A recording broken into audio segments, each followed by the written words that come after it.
Oh, I need to turn off audio on that. I was getting an echo. That'll work because people will join the Zoom meeting, and then Correct. Oh, now we're live everywhere else.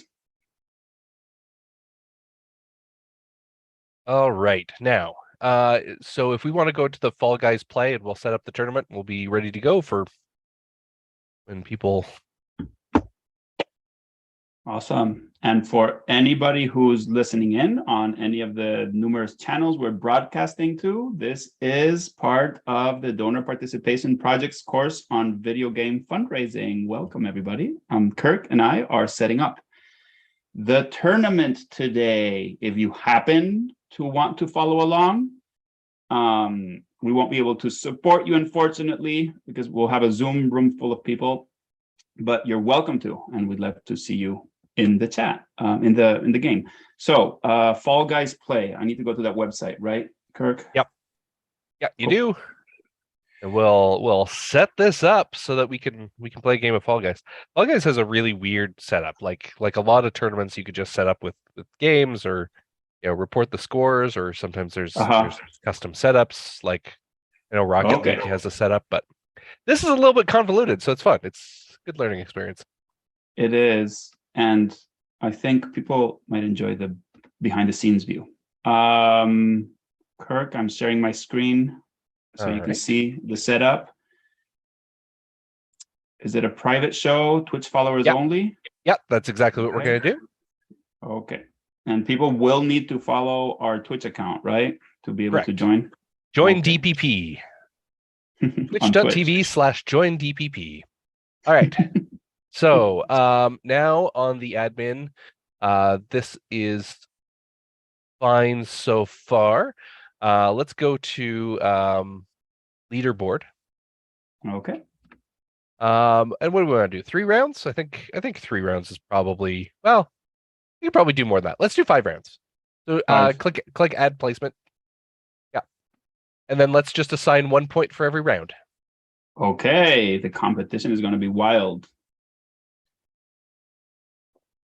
Okay. We save that. All right. Score tracking. All right. We are going to add a client there, and that will be what I sent you in the chat. Let me see. Add client. Let me minimize this window. Add a client. I'm going to go to the chat.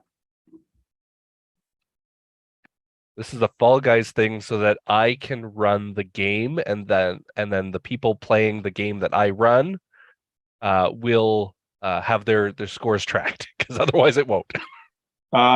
Kirk, can I remove the other one just so we don't get confused, or does it? No, you can leave that there. That way, if you were to run a game, it would work. Code distribution, we're not going to worry about right now. And then there's no Discord hook, so we can go back to the dashboard. You can stop screen share, and registration should be live now. So if I'm gonna just go to twitch.tv for a moment.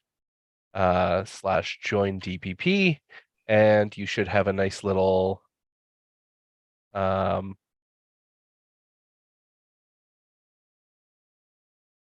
thing here. So maybe what I'll do is I will wait until officially at 11 o'clock when we're ready to go, and I can show people exactly how this works. I need to mute your join DPP channel, otherwise I hear myself. Oops.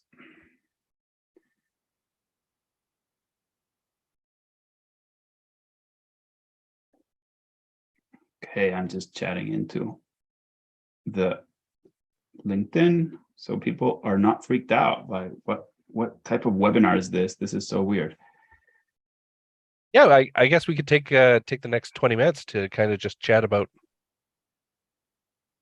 what we've done, what we've learned. Yeah. Without going too far into it, because people did pay for the course, but 4 weeks 3 weeks talking about gaming fundraising, and then a week to just kind of experience being in a tournament and things being on Twitch and all of that. So you guys have been great.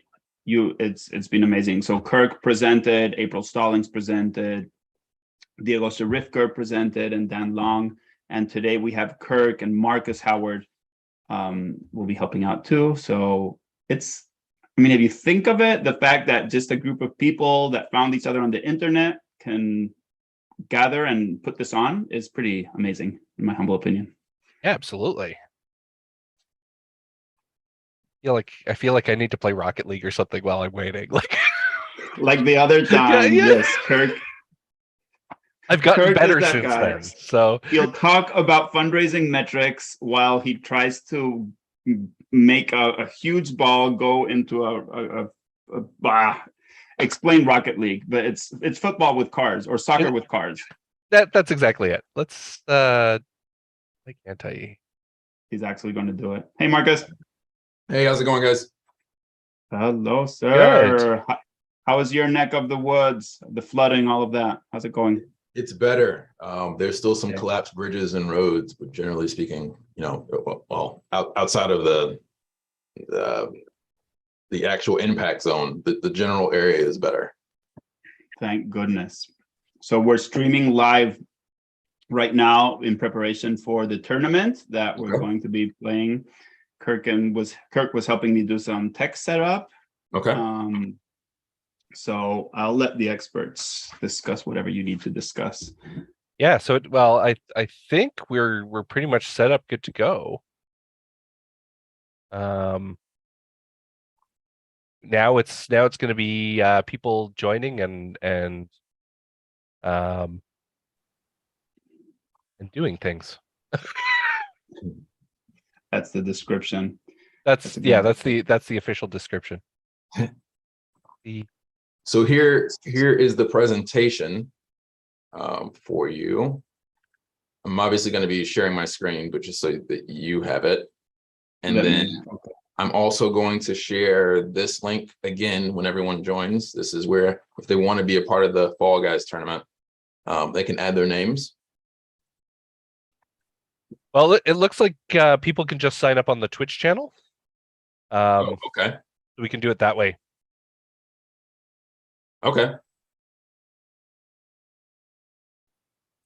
Okay. Well, I hope people are in for the experimentation and the fun. So we're going to figure this out. At least I speak for myself. I have two experts here, but I hope people can see, well, if Lewis can figure it out and actually host a tournament with help, you know, maybe it's not so hard. So we'll just talk through everything as we go. And we lost Kirk. He thinks he's Maradona, but in an old van.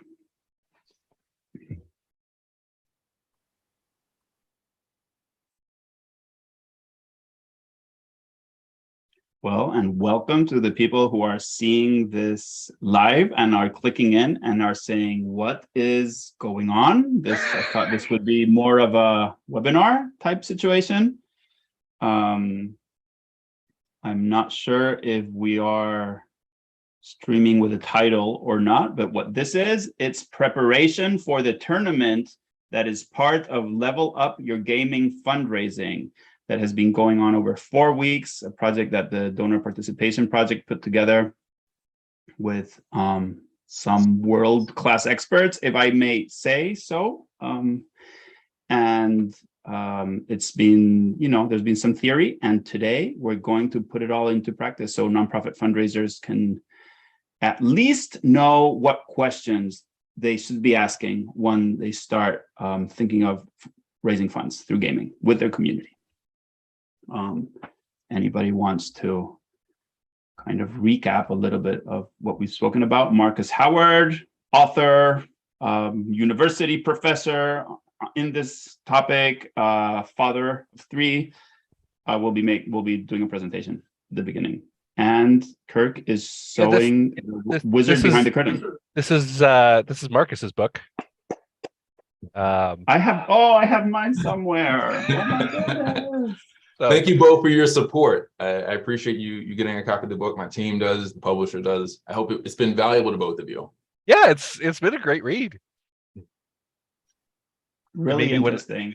maybe when I'm out of the basement for my COVID isolation, I can have my son read it too. Oh, Because well. I went to the States last week and now I have COVID. Ah, Well, we wish you a speedy and full recovery. Yeah, like actually I tested negative for the first time today. So just giving it some more time. yeah, I'm giving it some more time before I expose the rest of the family, especially because, there's trips coming up and people have school and work and Hmm.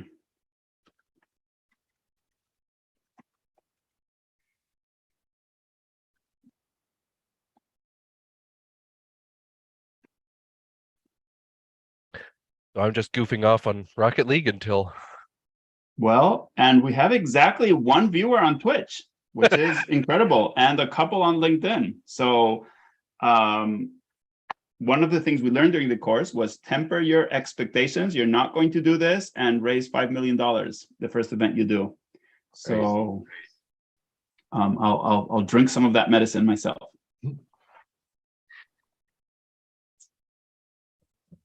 yeah, we talked well, the first week April really gave a great overview of kind of this whole world, especially because she works with Make-A-Wish, which does a lot in this space. She talked a bit about the tools, and then I expanded on the tools on the second week, and then Diego and Dan really talked about the fundraising aspect and the community aspect. Mm-hmm. So those were really great. And all the parallelisms, right, with kind of old school, maybe third-party fundraisers, all those, with runs. There's it's very similar in lots of ways. Just your volunteers are your gamers.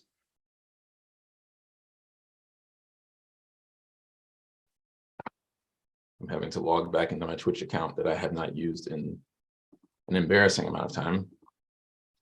Goodness, a confession on camera from Marcus Howard. Please. Too busy to play games, let alone stream those games that I'm. If you meet him on the metaverse, where I know he spends some time, please bring this up. It's an embarrassing conversation starter. Well, it's funny, I've been in the blockchain space for over 10 years, nearly since it launched in 2009, January 3rd, which is my birthday. And I actually don't remember the password to my wallet. So like my book keys are in that wallet and I can't get to them. Your millions are there? I remember playing with Bitcoin for like very early on for the first couple of months. So that was like, well, this is dumb. And like deleted everything. So not that I had much, like I'm sure I didn't even generate a coin, but it's like, well, but now you're a miner, no? I was mining Ethereum while it was still mineable. Of course.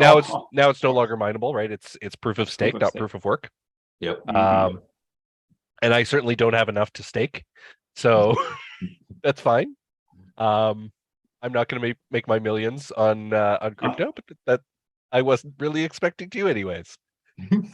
Marcus, tell us about the connection between blockchain and crypto and games. Maybe that's interesting. Sure. So I just got signed into my account. I guess I'll update the logo a little bit later. Blockchain and crypto and games. So blockchain is kind of like a database, right? It is a data storage utility, or that's the functionality is data storage. Except unlike traditional kind of Web 2 technology, blockchain is designed with scalability. I'm blanking on it because I'm trying to get this Twitch thing set up.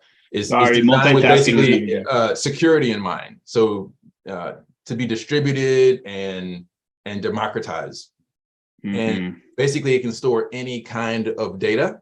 The first kind of popular version of that was Bitcoin, which was payments data, and so Bitcoin is a payments network on the blockchain, and Bitcoins are cryptocurrencies that are generated to reward its end users for basically being the network that validates transactions for payments data.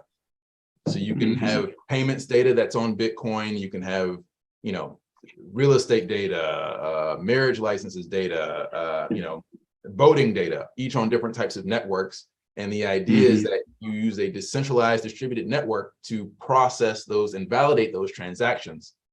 And the reward for doing that is the cryptocurrency that's generated. Just like when you use Visa or MasterCard or name your payment processor of choice, PayPal, you typically pay them a transaction fee. That's their incentive for using their infrastructure to process your transaction. So that's the difference between kind of Bitcoin and crypto, or blockchain and crypto. Where it folds into gaming, in my opinion, is that the gaming industry, with over 3 billion gamers worldwide, you know, is basically the largest opportunity for mainstream adoption of cryptocurrency and Web3 in the metaverse. Because in my mind, it needs to be something that is both digital, natively digital, and a daily transaction like drinking coffee. And people play video games in many cases on a weekly, if not daily basis. Yeah, I don't know anybody who does that. Aha. We believe you. So where that can manifest itself is the ability to own your 3D avatars, own your trophies, own your weapons and your skins, which, you know, quite frankly, up until now hasn't been possible. You typically have, and depending on who you ask, may not still be possible in Web3, because even the technology creates the technical ability to do that, you still in many cases have a legal contract that you sign in order to access these platforms, and the terms of the legal agreement may be different than what the technology will allow.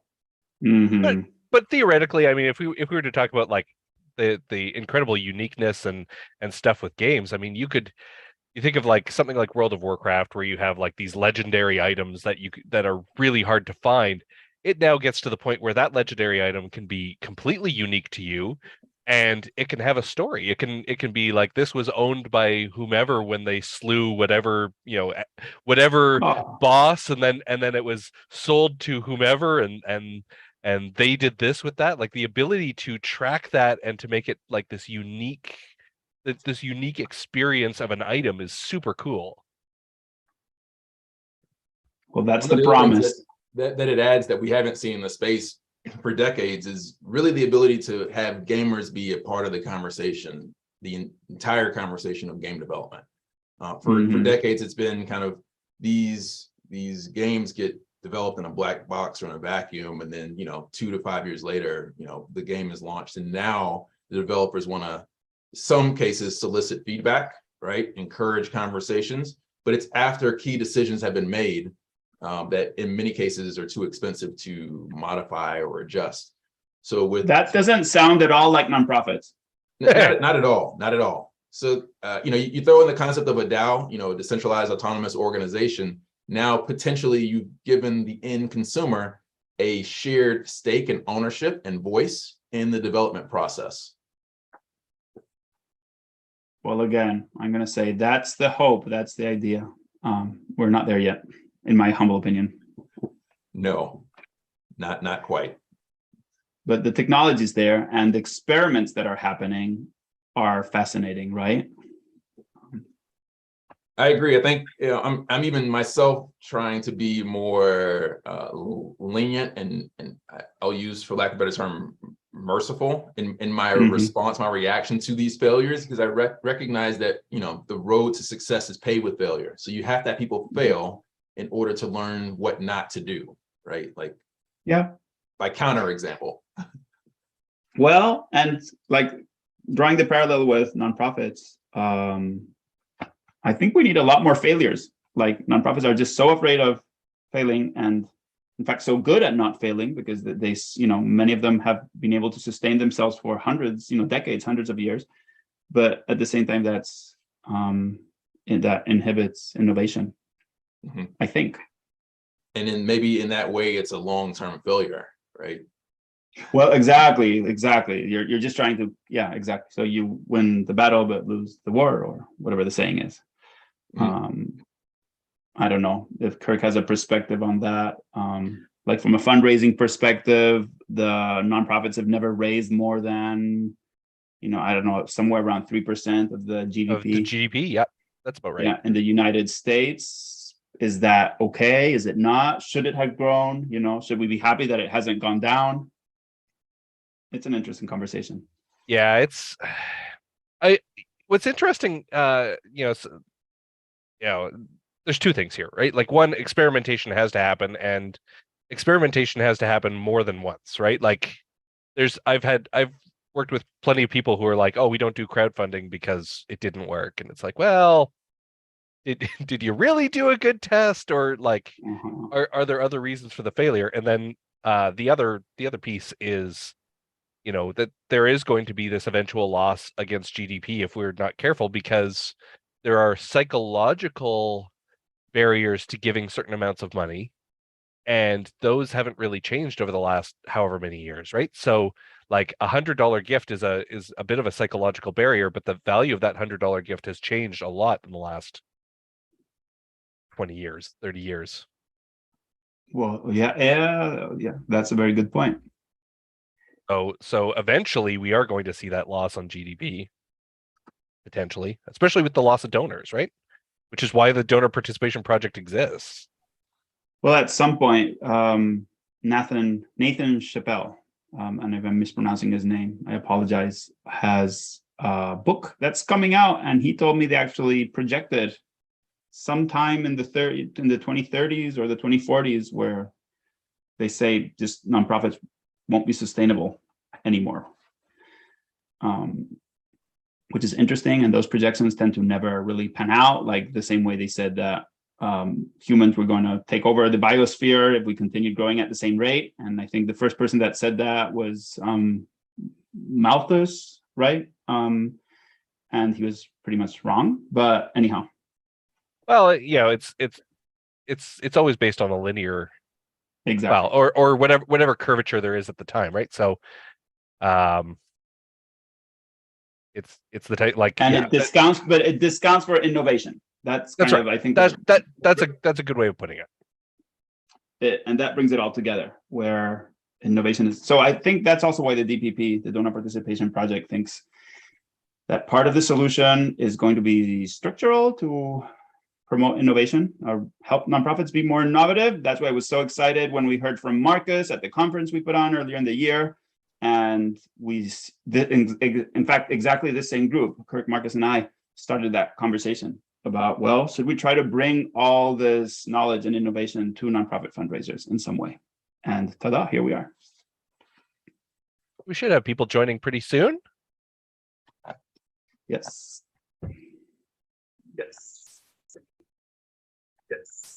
Yeah. Welcome, everybody. So great to see you, Corey, Jason. Great to see you, Corey, Jason. I should turn this off. I was watching you guys. Oh, so you're joining the show. We're going to stream it live. The way it works is once I set up the streaming from Zoom, it won't let me turn it off again. So that's why we were on a little bit early. But Marcus and Kirk are going to guide us with a gentle hand through the technology. But Corey, you said you've been playing a whole lot and having fun. I'm a gamer now. I don't know how it happened, but it happened. Mission accomplished. That's the end of the stream, everyone. Thank you for joining us. And you're right. They're all my age or a little younger maybe, but they have kids, and it's like crazy to me. It's awesome. Corey, you've gone deep into this. That's so amazing. I said this in the comments of I think when April was talking the one day a few years ago. Nintendo had a Father's Day ad, and the ad basically, the tagline at the end was, "This is for all the player ones who are now player twos," right? And it's kind of like, yeah, we've all grown up and we have kids, and now we want to share our gaming experiences with our kids. And it's beautiful. And like Marcus was saying earlier, this forms a habit or a community. It's sticky. It's a behavior that you keep doing. For sure. I think it was the last presentation where Indy talked about Discord And that was like the glue for me, I think, once I got on Discord and found some servers that I liked. Huh. And how did you go about finding good servers for what you were looking for? I searched craft beer. Nice. Very nice. And I found the beer league, and they're a pretty good group of people, it seems, so far. And we play Fortnite and Fall Guys and a few other things. Yeah, I'm deep. Yeah. Oh my goodness. Well, No I hope charity. this doesn't. I know you also have a business to run, Corey. I hope this doesn't take over your whole life. That's going well too, so we're good. Awesome. To everybody else, let me acknowledge the steering committee members who helped put this course together. Jason Daniels, hello, sir. Hello. Welcome, and David Lisowski, helping us put this course, get the marketing in shape. So great to see you. And course participants, hi, Carolyn. And we have Mitch and Kat, Rachel. So just so everybody knows, today is the tournament piece of the course. We're going to have some fun. We're also going to be experimenting with the setup. And so like, don't feel bad about having trouble. We're just going to try to get everybody on the game, or as many as we can on the game, and have some fun, show you how the streaming works. If you want to join the game, you'll have to have followed Kirk's instructions. So you'll need to have a Twitch account and have liked the Join DPP account. So twitch.tv/join DPP, one word. Oh wow, Ooh, my green screen has just kind of gone all. I feel like I'm in witness protection. we all know what you've done. Too many. You designed one metric too many for a charity. That is weird. Why is like it changed what color my like chroma key was? Olivia, Ari, this is so great. So before Marcus gets started, does anybody want to say hi, please? Carolyn, I know you're with a consultancy. If you'd like to share a little bit about that, that would be great. Just wanted to make everybody know that we welcome them. Sure. I can say hi. Excuse me. My name is Caroline Rensel, and I'm a consultant with a small company called Common Great. And I happen to have 2 clients right now who are interested in getting into charity streaming. So that's why I'm here. And the clients are called Game to Grow and Feminist Frequency. And they're both really great. Awesome. Thank you. Ariel Glassman is a good connection on LinkedIn. I always admire her content. Of course, we have gaming experts here, Kirk and Marcus. Mitch, hello, welcome. Hey, hello. I watched a fundraising stream yesterday. What's his name? His real name is Charlie. He was raising money for some guy with muscular dystrophy whose house burned down while he was streaming. Wow. And they had a goal of $30,000 and they exceeded that in one sitting yesterday. Beautiful. That's what we've talked about, right? In the past sessions, how these communities are tight-knit, really. And it's the communities that are attached to the streamer more than to the nonprofit. Yeah. So that presents its own challenges and its own volunteer management challenges, but just something to know that the model is super powerful. Moist Critical, he's got 11.5 million followers, and there were thousands watching him last night or whatever for the time I was peeking in. So pretty impressive the way this works. It does. Well, I think we got Corey, we got another one in that, it sounds Mitch, it sounds like you went deep into gaming too this last month. We'll Very see. cool. We have something coming up this month with a group called CCE and Apex Legend. They'll be doing a fundraiser on our behalf That's the Nerve Gaming. So we pushed our Nerve Gaming campaign to the following month, with following your guys' advice that I asked last time, that go with this big reach group, and then build our our credibility in the community, and then do something the following month. So we're going to do something this month, culminating October 28th, and the next one will be December 2nd. So thank you. This is so inspiring. Thank you, Mitch. And it's part of like what we wanted to do, that this is something practical that's taught by practitioners who are actually doing this, and that is helping nonprofit fundraisers, people involved with nonprofits and with fundraising. Marcus, would you like to take it over?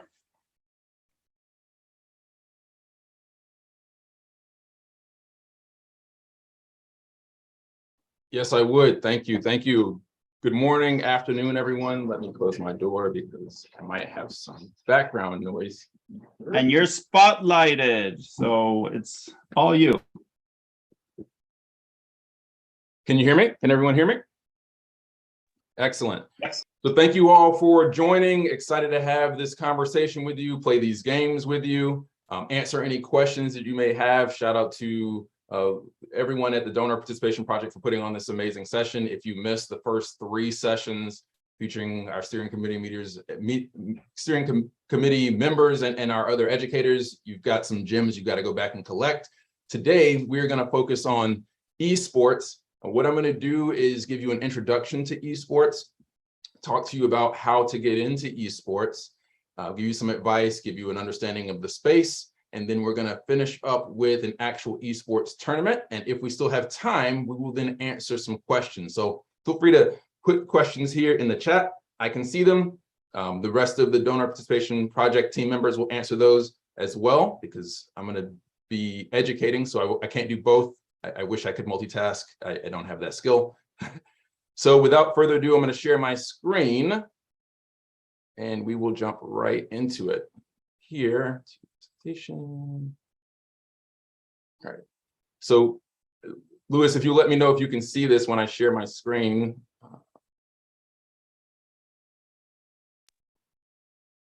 Yep. Excellent. You can still see it? Yep. Okay, here we go. So this is esports with all the extra exclamation points in all caps, but more specifically, how do you create sustainable fundraising via competitive games? Well, there's an extra space there. So before we get into it, there are some housekeeping items I just want to cover, because we're going to be playing a game afterwards. So you have to have your machine set up to play. So if you haven't done that yet, take a few minutes just to kind of mentally jot these down. I'm going to go through some material, which will give you some time to do this. You want to sign up for your Twitch account or create a Twitch account. Once you do that, follow the join DPP account on Twitch. Then we're going to be playing Fall Guys through the Epic Games Store. So you want to download and install the Epic Games Launcher. Once you have those 2 accounts, you need to link them together. And actually, you can ignore this 5th step, because once you link them, you'll be able to join the tournament from there. So at a high level, what esports is electronic sports. I'm not going to read this definition from Wikipedia because you can see it, but I want to call out some opportunities for fundraising within esports. So just at a high level, in order to understand esports, consider traditional sports, right? It's got teams, it's got players, it's got coaches, it's got arenas, media, everything that makes traditional sports work. But instead of it being kind of a full body activity, like you might expect, the strategy, the engagement, the activity happens between the eyes and the hands, very similar to poker, very similar to chess. So just with video games, and it's actually, the space is evolving at breakneck speed to become kind of hybrid esports that has some of that physical nature that you expect from traditional sports. Now, where it's important to you, some items that I highlighted here in green and underlined from the Wikipedia definition, says that esports often takes the form of organized multiplayer video game competitions between professionals. And that's still the case. Your opportunity is that you don't have to rely on sponsoring tier 1 teams in order to engage in esports. You can, moving to the next point, focus on an experience that's largely between amateurs, right? And amateur is not, you know, a dismissive or derogatory term. It just means someone who's not at a professional level can still engage in competitive gaming.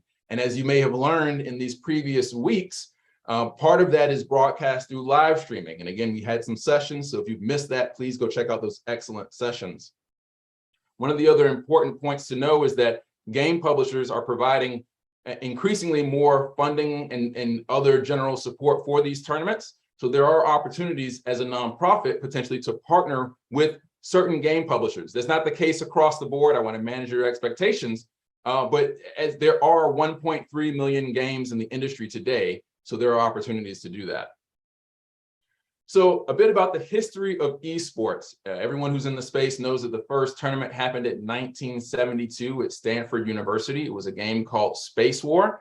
What's, I think, more important is the fact that that was 50 years ago. And if you assume, generally speaking, that the people who competed were in their late teens, early 20s, those same individuals are now in their 70s. You've got gamers who are 70 years old, who in many cases, from a nonprofit perspective, are probably some of your primary donors, right? Your traditional target demographic.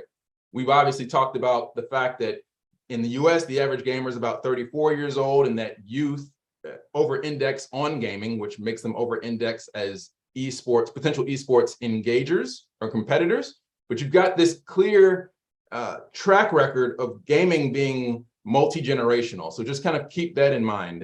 And this first tournament had about 24 competitors at Stanford. The next big kind of benchmark point for esports was the first large-scale tournament for Space Invaders, which happened in 1980. So less than 10 years later, you've got 10,000 competitors in a nationwide kind of competitive experience where they had regional events that culminated into this kind of nationwide finals.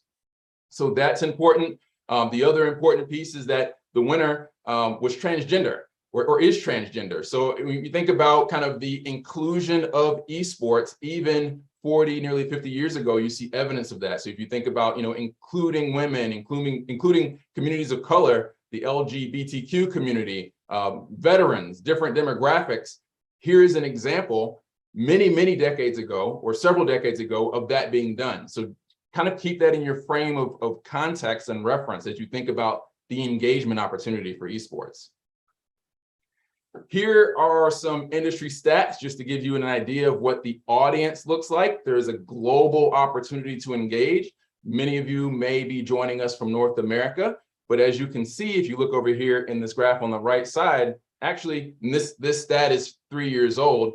Generally today, about 60% of esports fans are in the Asian Pacific region, right? So there's an opportunity to engage here in the US if you're in North America or Canada, but there's a global opportunity as well. You can see the trajectory of growth, you know, in that viewership. Generally speaking, most popular games from an esports perspective are either first-person shooters or MOBAs, multiplayer online battle arenas.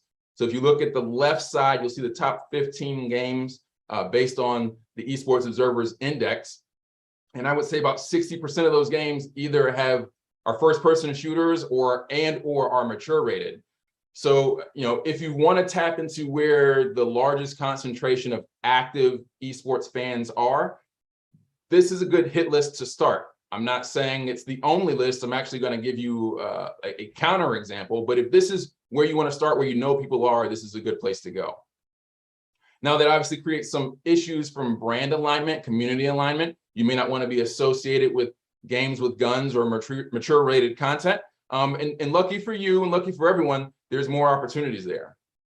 There's actually 1.3 million games, more than 1.3 million games in the industry. Shout out to Nico Bassoms. This is his image. He has a website, a Medium blog. And for those of you who have my book, you've seen a dedicated chapter, probably seen this image, that talk about the different genres that include first-person shooters, but aren't exclusively first-person shooters. So ultimately, this gives you an opportunity to find something that is more family-friendly, which by extension makes it more brand-friendly if you want to bring in a brand to sponsor or partner with you on an event. And you have the potential even to find a game, a theme that resonates with the theme and the mission and vision, the concept of your nonprofit. So if it's a conservation nonprofit for forestry conservation, you know, find a game that has to do with trees that's family friendly, just as an example. Here's the other large opportunity, is that most of the games that you see in that top 15, that you saw in that top 15 games list, were PC games. And nothing against those games, but that's not the full opportunity for you.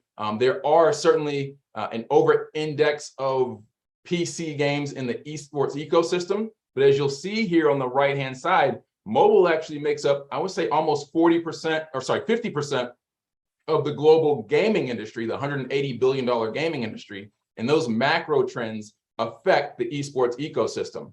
So if you follow this graph, and I'll be happy to share this presentation with you afterwards, right? Thank you for signing up and joining. You'll have this resource. You can see which sectors are declining, right? Arcades are on their way. You know, they've kind of reached the end of life cycle, even though we're starting to see kind of arcade bars, barcades popping up. But mobile is a big opportunity. Cloud and VR are starting to open up. So when you think about esports, don't just think about PC games. Do include PC games, but consider console, consider mobile, you know, consider all these other platforms. And there's plenty of examples of big name brands not only getting into esports, but seeing significant success in it, right? So if you think about who might be a good brand partner, there are numerous examples there. This is Wendy's getting into Fortnite. They basically use the character creator to build a character that looked like the Wendy's character. And while the game is designed around basically killing people, kind of a last person standing, king of the hill type scenario, they took a creative approach where instead of shooting anyone, they actually went house to house and started destroying the freezers, as you'll see in this image, right? Which is not the standard gameplay goal, but it resonates with their concept of, you know, fresh, never frozen beef. So actually Epic Games had to decommission the server instance where this game was happening, because everyone started seeing this happening and no one was shooting at each other anymore. They were just going building to building, destroying you know, these freezers. So imagine doing something very creative with your brand, where you may take a traditional shooter and just get more creative with an element of it that resonates with your brand experience. Another great example, again, in the restaurant space, Burger King sponsored a real life football or soccer team to get their logos on that real life team's jersey, because FIFA takes basically a digital scan of the jerseys and the players and puts them into the game. So they wanted to get into the game. They potentially didn't want to pay the normal kind of sponsorship fee to get into the game. So they sponsored the real life team, which then got their logo on the team's jersey, which then got their jersey in the game. FIFA has this mode where you can build a custom team with the best players out of all of FIFA. And they combined basically all of the best players to build a custom team. They actually helped the real life team sell out its jerseys for the first time in the league's history. So again, kind of finding on brand creative opportunities. I'm gonna check myself on time here. Keep moving. So I've got 3 recommendations of brand relevant games or brand friendly, family friendly games to get into the space. The first one is Knockout City. Kind of imagine the visual aesthetic of Fortnite, but instead of you shooting people, you literally just throw dodgeballs at each other. Think of like NBA Jam meets Fortnite. It's family friendly, it's brand friendly, it's inclusive in its character design, it's a ton of fun, it's free to play, it's multi-platform. I can't say enough about this game. So check it out on your platform of choice. Next is the Jackbox Party Pack. If you remember the Jack in the Box franchise that's been around for years, if not decades. So it's a collection of games that may be a better fit for more corporate, more structured fundraising campaigns. You want something a little bit more traditional, but still gaming related. And then the third is Fall Guys, and Kirk and I and Lewis and the rest of the team will be taking you on your first esports journey, if you haven't done so yet, through Fall Guys. Again, it's free to play. It's very family friendly. That makes it brand friendly. So you can play with adults, you can play with kids. You know, there's or teams of kids. You can basically bring everyone together, and again have it be multi-generational. Gaming is one of the few activities that is almost a shared social experience that transcends age, race, gender, and geography. So this is just another example. And then with all of that in mind, here are some tips to get started. Again, being mindful of time. So I'm going fairly quickly, but you'll have access to this. You're welcome to ask me questions afterwards. The first step to get into esports, and again, some of this has been echoed over the last few weeks, is identify and include both your external team and your internal team. It's important, especially in the gaming ecosystem, that you're on brand and authentic about your engagement with esports, not just using it as a cash grab. So if you engage your internal team and start from that point, the larger gaming community can see that you are genuine and sincere about investing into gaming and esports. And then you can find the people in your professional community who can help grow this experience as you build your team. And then from there, engage your contact list, your catalog, your index across your database, across your social media channels, across your email, and say, hey, we as a nonprofit want to build more authentic and better and meaningful relationships with all of you. So we are getting into gaming so we can share this experience with you. Would you like to be a part of that? So when you send that survey out, these are the 4 questions that I would like you to include in that survey. The first is, do you play video games? And I'm very intentional and specific about that language because 85% of mobile gamers don't self-identify as a gamer. So if you ask someone if they are a gamer, you could potentially accidentally exclude 85% of responses from those who play mobile games. I was at a bank several months ago, and I was standing behind a gentleman who was a senior citizen who was actively playing a puzzle game on his phone. And I said, hey, I work in the gaming industry. Do you play games on any other platforms like console or PC? He says, no, I just play this game to pass the time. I'm not a gamer, as he's actively playing on a mobile device. So just kind of keep that in mind, how important the way you communicate matters. The next thing you want to do is ask, what video game do they play the most? Because you don't want to go to and speak at your target community of gamers. You want to have a conversation with them. So instead of dictating the games they will play, right? There's 1.3 million games. Ask them about the games they play, and then build your program, your initiatives, your tournaments around the games they already play, because you know that you have support for those titles, right? If you could pick Call of Duty at random because it's popular, and then you might be disappointed if no one in your community plays Call of Duty because they're all playing Candy Crush, right? That's just an extreme example, but just an example there. The next question is, what device do you use to play those games on? Again, there are VR devices, mobile devices, console, PC, et cetera, et cetera. So you want to leverage where you have that active engagement out of the community, again, to give you a solid foundation. And then lastly, would you play for some kind of prize? I think that's what that says. I have the Twitch, or there's a second overlay here. But would you play for a prize? And most likely that answer is yes. And that prize could be just social recognition or cash or in-kind, just to see, again, who wants to get involved. So then after you've done that, the next thing you want to see is, what types of tournaments do you want to have?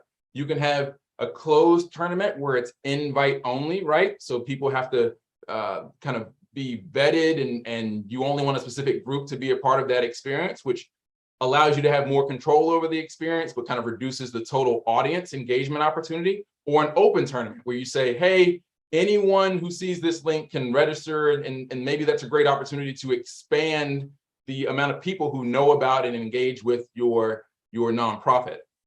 The match types are best of 1, best of 2, best of 3, very similar to traditional sports. So you may have one round, the first one who wins that round wins. Best of 2 may create ties, 3, you're familiar with that from traditional sports. Round robin is essentially when you have a bracket set up, or competitors. Every competitor plays with every other competitor in a round robin, and you get points, and you kind of total the points. And then Swiss seeding is essentially you seed in the brackets, and as people are playing and winning and losing, people who have the same record get matched as they progress through the structure. And then ultimately, how you determine a winner is through knockouts and playoffs. So you have single elimination, where If you win the game, that match or that round, you move on to the next round. Double elimination essentially creates like a loser's bracket where you can lose your first match, but still potentially make it to the finals in the loser's bracket. So the winner of the winner's bracket plays against the winner of the loser's bracket. So those are the 4 different types. Checking time here. Okay, gonna keep moving. So if you want to know more, there's so much. I'm just scratching the surface. I have a book that thankfully, and I'm blessed, it has been shipped to 26 states nationwide, to 18 countries on 6 continents. It's everything that I think that you as a nonprofit needs to get into esports. Thank you, Kirk. Thank you, Lewis, and others who've supported it. It's 0 to 1, right? So that you understand the $180 billion gaming industry, the $1 billion esports market, and why it is important, almost vital for your nonprofit to get into this space. And then if you need additional help, my team at MetaArena is happy to help you do that. We focus on educational content around esports. We have a platform that is built around scalability, accessibility, and inclusion, so that you can stay on brand with esports the same way you would with social media. And then if you don't have the domain expertise, we are happy to provide our domain expertise to help supplement your staff so you can get up and running. And then if you want to reach out to me afterwards, here are all the areas where you can find me: email, LinkedIn, Facebook, Twitter. And with that, thank you for your time. I'm going to answer some questions.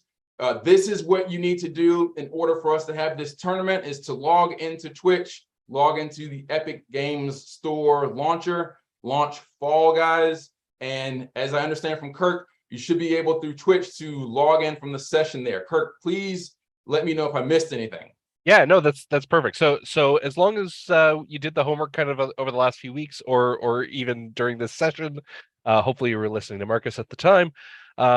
Basically, we will you will have created a Twitch account, created an Epic account, linked those together. You'll be launching Fall Guys. If you are not on the PC version of Fall Guys, you do need to log into your Epic account through Fall Guys. And there should be just a really easy way to do that. And then what's going to happen is you need to follow twitch.tv/joindpp. And you're going to have to watch that channel as well, but it's the same thing here. So you're going to get a lot of echo if you don't mute one of them. Or you could just like leave the Zoom and we could continue it there, or like I've got both open right now. So, but what is interesting about the Zoom, and you know what, I'm going to actually share my screen, and it's going to look really weird. We're going to go off into infinity a little bit, but if you see here on the screen, you will yeah, see, look, it's going into infinity. You will see on the left hand side there is this thing that says join. Oh, this is getting a little trippy. But basically you'll click join. You'll say that you've read and accepted the rules. You'll register. That will register you for the tournament, and the code's not available yet because I haven't generated it yet. But basically, what's going to happen is you're gonna do that. You're gonna get that far. We're gonna wait a couple minutes, answer a few questions while we do that. People get registered, and then once you've done that on the Join DPP channel, I'm gonna stop sharing before people, think that they're taking psychedelics. We'll generate the code for you. It will basically start the game. I will show you exactly when actually while you're doing that, what I'll do is I will switch cameras here to Fall Guys. What will happen is once you have that code, you will go into show selector here on the right. You will go to custom shows and you will go to join, and it will ask you for that code there. Just going back. So this is the main Kirk, I hadn't spotlighted you. I'm sorry. Could you repeat the instructions once you get into Fall Guys? Sure. So you're in Fall Guys here. This is what your Fall Guys screen should show. It doesn't matter what you're on. You will have this option for show selector. Up here, there is custom shows. That is what you'll be joining. And you join here and you get the code here. Now, the reason that you need to do the Twitch stuff is that's how the whole system tracks the number of points. Theoretically, you wouldn't have to go through all of this rigmarole if we were just playing a fun game among friends, which is really what this is. But we'll actually be able to track points this way. So that's why you go through that. So once again, it will show on the Twitch on the twitch.tv/join DPP. There will be the window on the left. You will get your code there, and go from there. I'll just transition back for a moment here.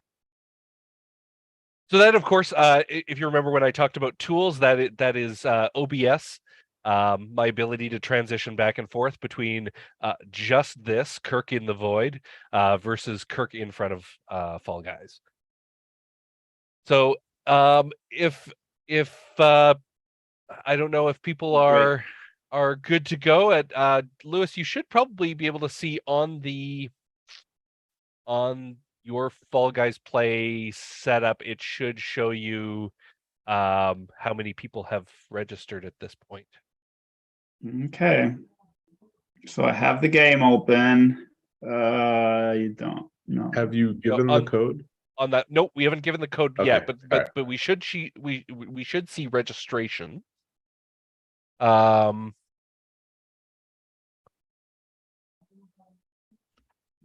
be on your Fall Guys Play website there, Lewis, where we set up the tournament. Registration. I'm not seeing that. Here, let me show you my screen. Yeah.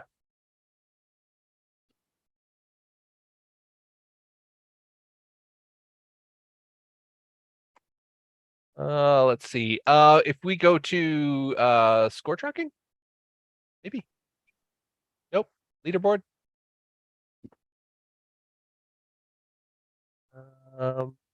Maybe not. All right. Well. So Kirk, what I think we can do is if he goes ahead and generates the code, we can put the code in the chat. Well, yeah, we'll put anybody inside of Fall Guys can just paste that code in. Yeah, that's a good plan. So if you didn't get registered this way, we'll just go about it that way. So I will create a code. Awesome. Okay. So the code has been generated. So if you hit the generate code on Twitch, it should show you this. But if it didn't, it will be WMLNF. I will put that in Zoom if I can open up Zoom. I got it. Perfect. WMLNF. We're waiting for players to join.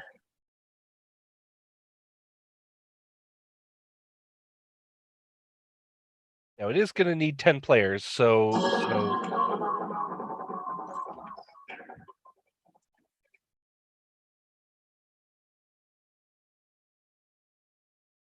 let me I will share my screen so you can see what I'm seeing, so that if you were doing this yourself, you would. Go.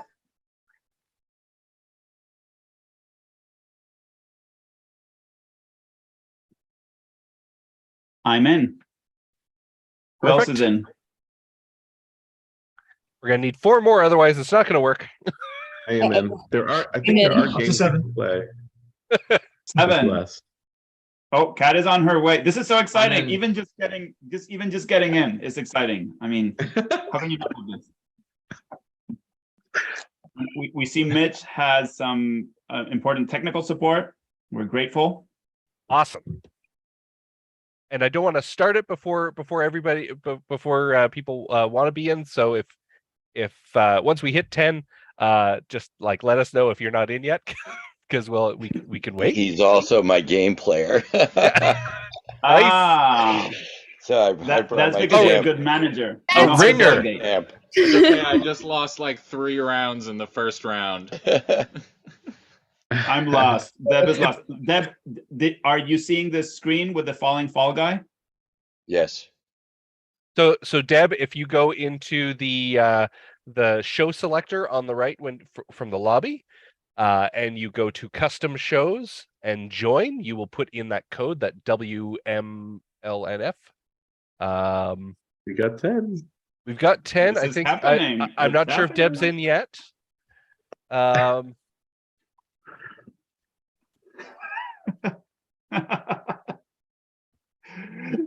Deb, you'll- How typical in Come on, fundraising, Deb. right?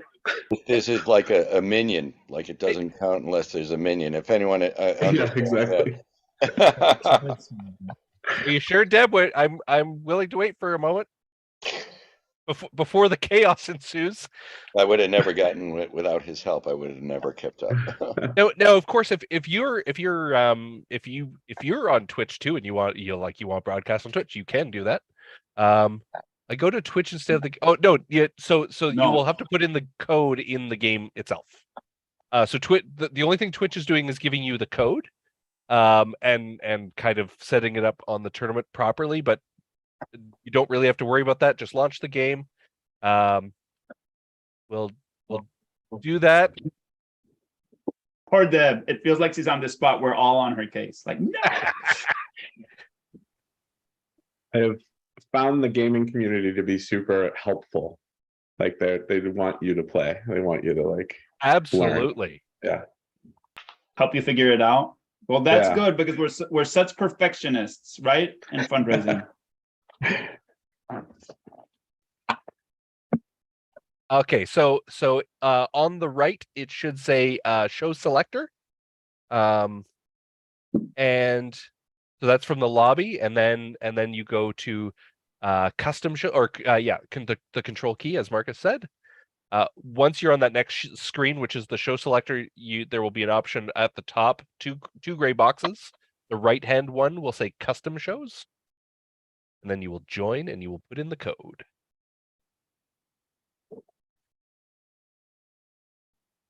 This is so inspiring. Thanks everybody who joined this course. Kind of, we knew we had a lot of quality. Is that you, the 11th person, Deb, or did we get somebody random on Twitch? Okay, all right, we're good. It's Deb Best 11. I think that's Here we yeah. So I'm gonna just see the player list. Here, yeah. Oh, there's Deb. Perfect. We've got a few console players. Awesome. Ooh. Here we go. Attempting to start the show. It's on.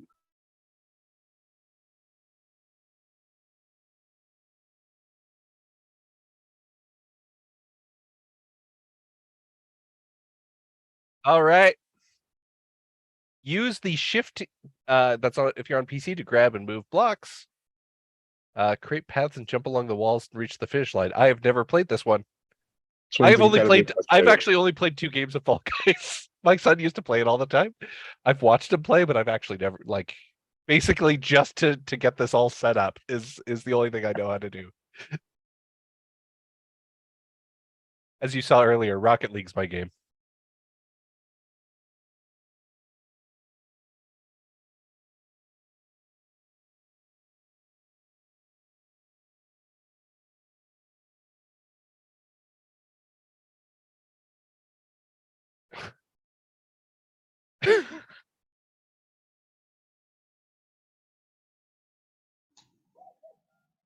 So it's like a obstacle course to get to the finish line. This is not boding well for me. You can climb up?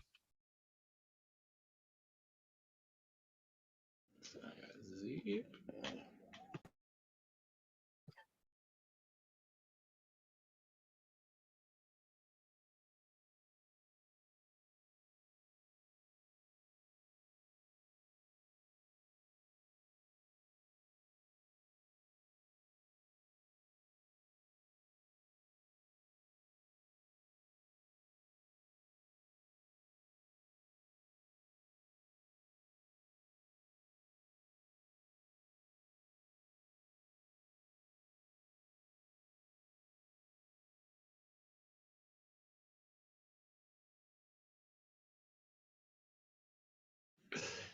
That's my boy.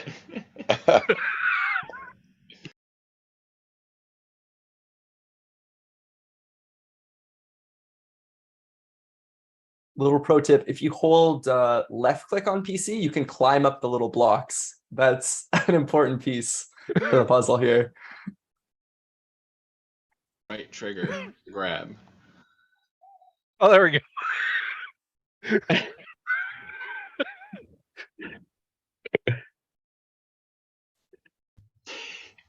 That's too high a jump. Go over to the other one. Yeah.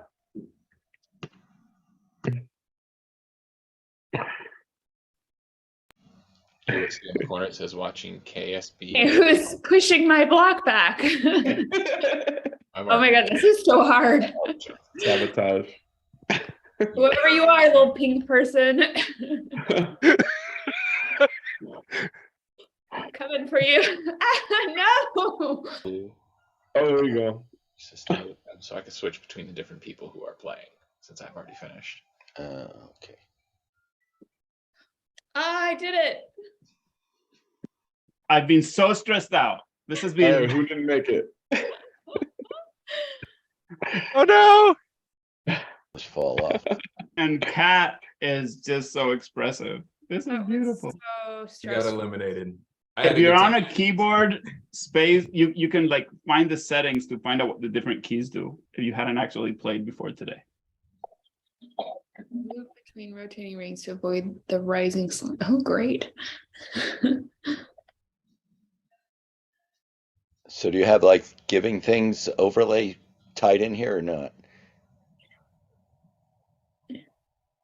Oh yeah, like incentives or No, it's like, is the fundraising component going to be integrated into this? Well, we're not doing really a fundraising component here, but the idea would be that you could have like a Tiltify. Sure. Yeah. No, I understand. I watched it yesterday. I don't know which direction I'm supposed to be going. I'm gonna try to stream mine because I have an Alzheimer's Association thing overlay. I'm gonna try to do that to my Twitch, and I'll put the link in so you can see What it. was that?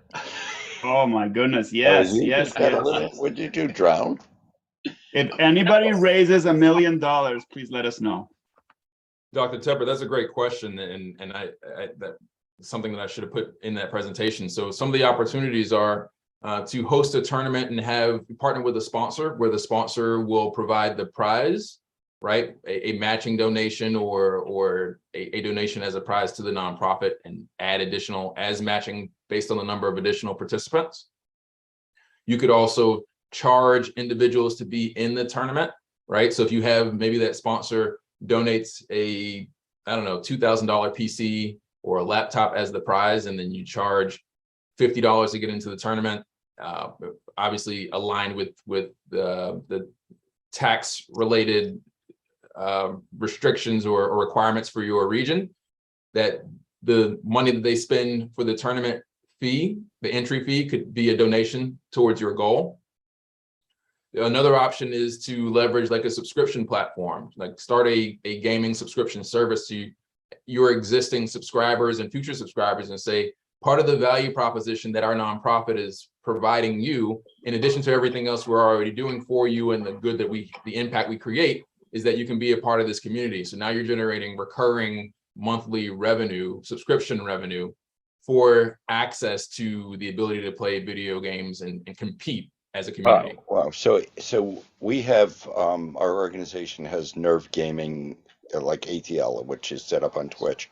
So we could take subscribers, and those subscribers, those just put that in as a monthly donation if they care to subscribe. I think it's great. I'll definitely share that with my team right after this. I love how we're all like the original pink color, like, oh. You're back in. Oh, yeah, it's another game. Yeah. Yeah, I figured we'd just keep playing until. I got kicked out somehow. I'm not sure what happened. Oh no.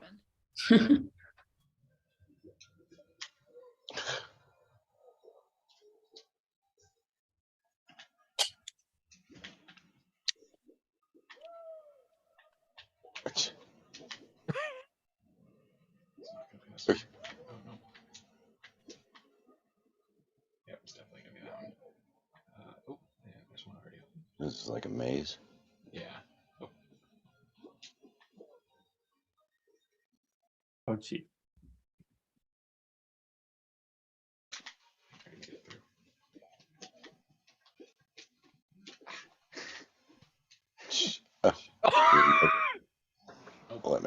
This was tough. I have no idea what's going on. Oh, Let's who won? go. Oh, It was winner. me. Once again, Woo! APL SOS. Who is that? That's Is that me. one of us? Oh my goodness, you Let's won. go. This is good. David? So I think to Marcus's point, this is a great community engagement tool. You know, in addition to a fundraising tool, and sometimes it might even be like the easiest way to get started. No. Great point, Louis. You may even use this as almost like a loss leader, right? You may not even offer like financial prizes or in-kind prizes per se. There's the kind of social capital that you have, the recognition, Exactly. and then leverage that to just keep people engaged on a month-to-month or week-to-week basis, so you can then send them updates about the other things that you do as a nonprofit. And then as an individual fundraiser, of course, you can do a number of things to incentivize your audience to give. You know, which we've talked about in a few things, but like you can do it where, like, you know, if I like on a game like this, if I end up number one, then the next round I have to do it, you know, with my hands switched, like different hand on the WASD key. Okay, apparently that's not what I do. Oh, look at that. Ah, What's going on there? it fell off.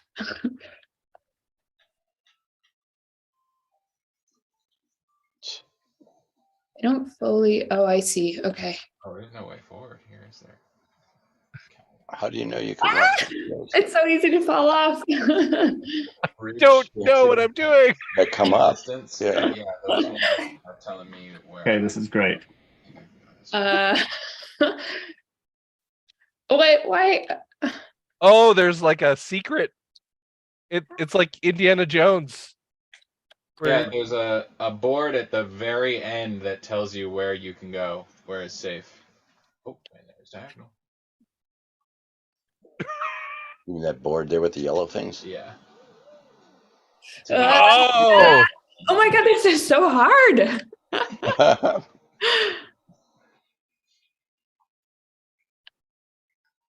Okay. Has anyone finished? Oh my god, people have qualified. What? Yeah, Craig understood, Jeremy. I can't even leave the Ah. the starting line. This is brilliant. Okay. I'm very good at this. Oh. Oof. so pressing the buttons changes the board too? Is that? Oh, I can't believe it.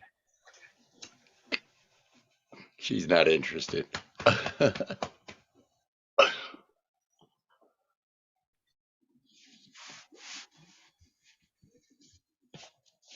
Oh, do the buttons do something? Oh, Yeah, the buttons create new connections, which you can see on the board back. I was just using existing ones.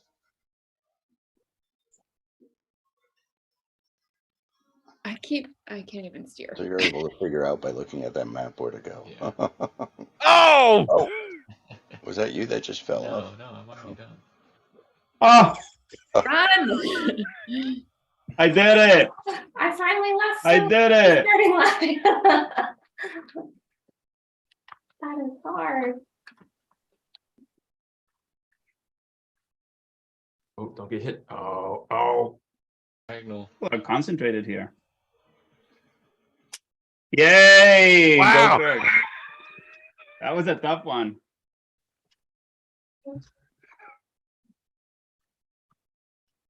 Oh, fuck. Oh, there's a purple person almost at the end. I'm on a platform that won't generate a bridge. Oh no! You're I'm just stuck. standing here. Ball. It's like I can't get over there. My ability to like use a console is so limited. Like I keep just falling off. I'm watching Marcus right now, who seems to be also have the blue stuck problem. Like my light's on, but the path is on. Handicap. It looks like you have to go back. Yeah, sometimes you have to go back. I'm not doing that. He's an optimist.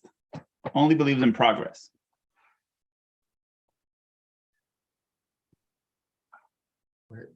boy. Okay. Oh, if I go over here, don't get knocked off. Okay. Oh my god, I've made it to the middle of the board. How bizarre. Check out I still don't have a path forward. hands. I don't know which one I'm on. I've lost track. That's where she is. Okay. Let's try this one. And if you're watching on Twitch, the overlay gives you a top 5. Dr. Tep is winning.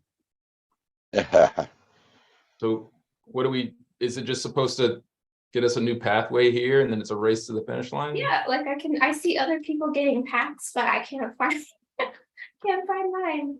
Can you help her out, Jeremy? She has to look at the board. Can you see that board up there? That Yeah, but You yellow might have to dot? use so if you're on a PS4 controller, the left joystick probably is view.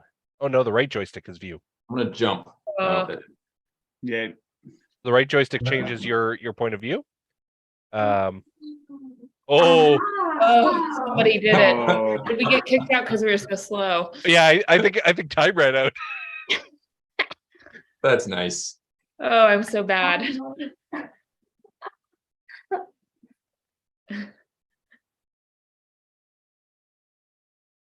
Yay.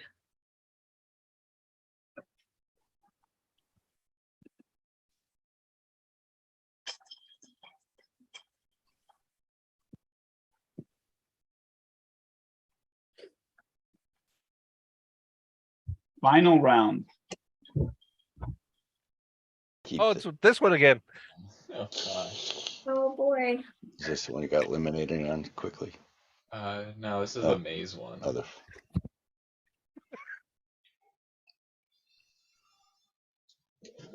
Games like this are the reason that my Twitch is set to adults only, because I swear a lot. Y'all are doing great. Who's the one with the like custom green robot-y skin? Yeah, that would be me. Well, I kind of play this game, not really. Oh, hey. This is what he does at work. We own a contender esports franchise. And when he's not managing, he's playing. I play Rocket League during meetings because I can just do stuff with muscle memory and practice. wow. He even does interviews playing Rocket League, apparently. Well, we're reaching the bottom of the hour. Are we gonna do one more? I'm good. That works for me. All right, I'm gonna throw it up one more time. We'll answer some questions as we're doing. We'll just have a little fun. Yeah. We'll see what ends up see what happens at the end. So let's go round and see who thinks they're going to find a use for this. We already heard from Dr. Tepper, from Carolyn. Kat mentioned her esports coach.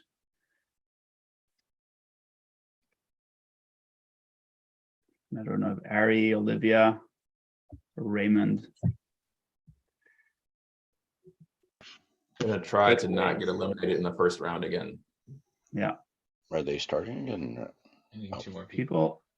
People. Oh. Well, are- it'll start automatically in 30 seconds anyways, but you can still join. Oh, nope.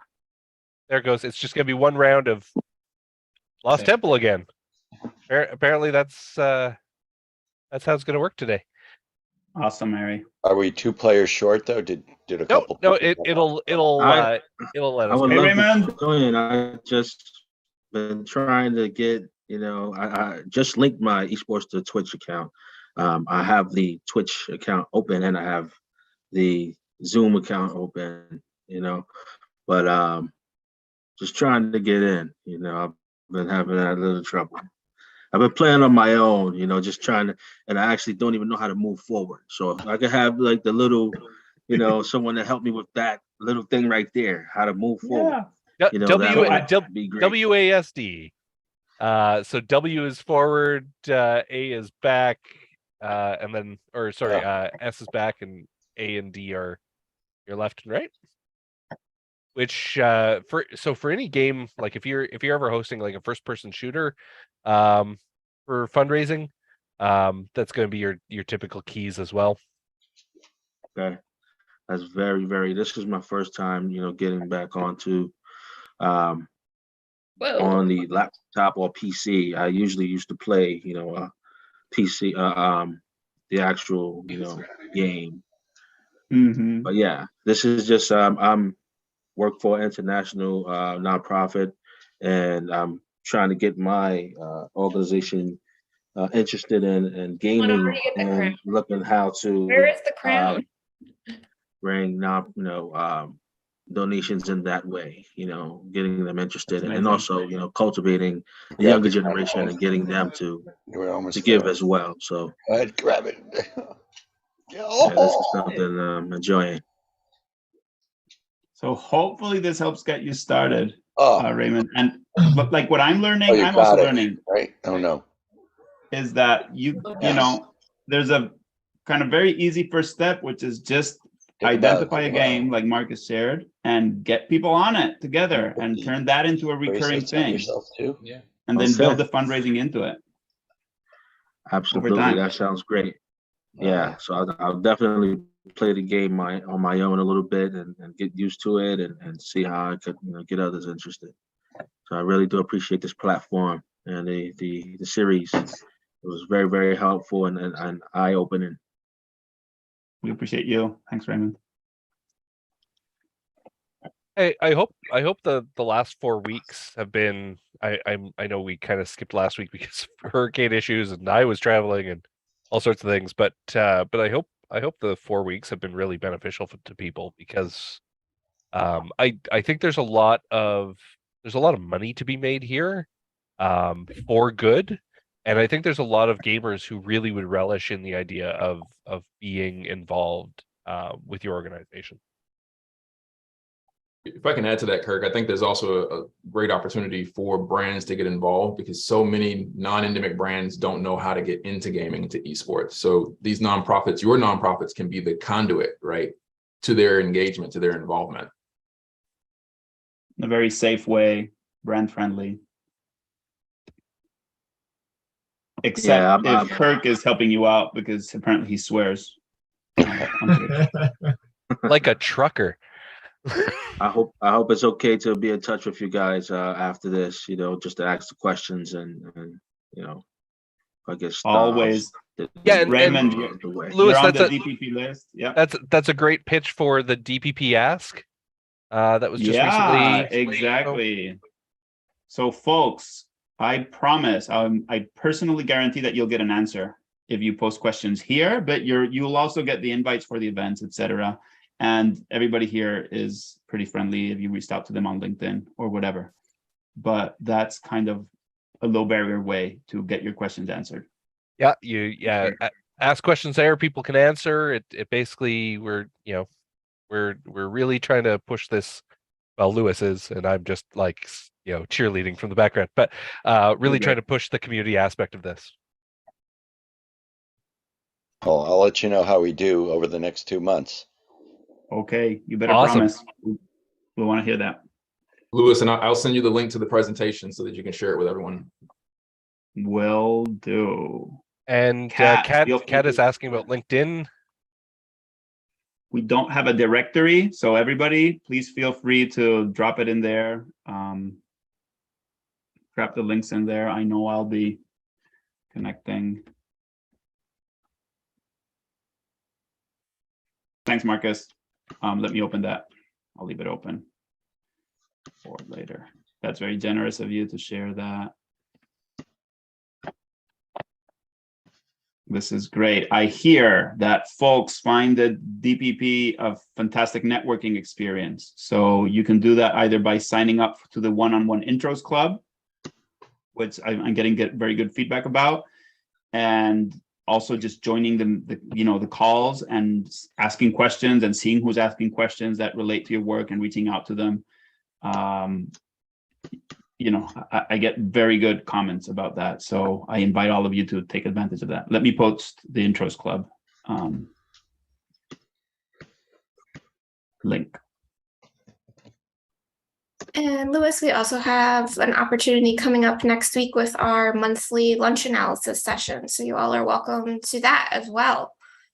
We'll have a rock star nonprofit communicator, Julia Campbell, joining us to talk about social media, where we can talk about our esports tournament or something else amazing we're doing. So please, everyone, join us for that on Wednesday. So there's no lack of opportunities to connect with people. We're trying. So somebody asked me the other day what we were trying to do, and I told them it's to create a professional organization that if we disappeared, people would say, you know, I really miss it. So it's a goal.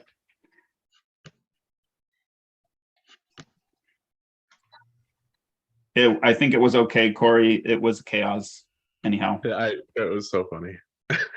I was trying to stream my own thing, and then my computer was just like, no. Not one more stream, no? Not one more video stream. That was fun, though. Thank you for putting this together. This was very educational. And I think the OBS tool is really cool, too.